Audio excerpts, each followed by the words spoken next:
উত্তরবঙ্গ উন্নয়ন দপ্তরের আনুকূল্যে শিলিগুড়ি পুর নিগমের 41 নম্বর ওয়ার্ডের সত্যজিৎ রায়ের স্মরণে রাস্তা এবং ড্রেন নির্মাণ কাজের শিলান্যাস করলেন উত্তরবঙ্গের উন্নয়ন মন্ত্রী উদয়ন গুহ। বৃহস্পতিবার দুপুরে শিলিগুড়ির সারদা শিশুতীর্থ স্কুলের হল ঘরে এই অনুষ্ঠানের আয়োজন করা হয়। অনুষ্ঠানে মন্ত্রীর পাশাপাশি উপস্থিত ছিলেন শিলিগুড়ির মেয়র গৌতম দেব, ডেপুটি মেয়র রঞ্জন সরকার, কাউন্সিলর শিবিকা মিত্তাল সহ পুর নিগমের অন্যান্য কাউন্সিলর এবং বোরো চেয়ারম্যানেরা।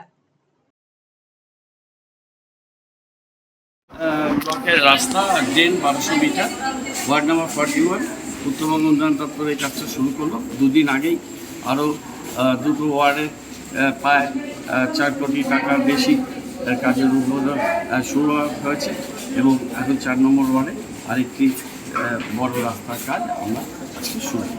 আর 25 কোটি টাকা নেট এই ফাইন্যান্সিয়াল ইয়ারে ওটা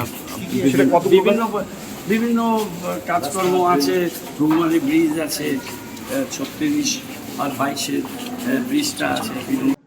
রায়গঞ্জবাসীদের জন্য সুখবর, যারা দীর্ঘদিন ধরে পেটের সমস্যায় ভুগছেন তাদের জন্য রায়গঞ্জ দিশারিতে আসছেন ব্যাঙ্গালোরের প্রখ্যাত গ্যাস্ট্রোএন্টারোলজিস্ট ডাক্তার ইরশাদ আলী, এইচএমডি, ডিএনবি। এখন থেকে প্রতি মাসে নির্দিষ্ট দিনে ডাক্তারবাবুকে দেখাতে আজই যোগাযোগ করুন দিশারি হেলথ কেয়ার, উকিলপাড়া, রায়গঞ্জ শাখায়। যোগাযোগ করুন 7477785509 এই নম্বরে এবং 7477785551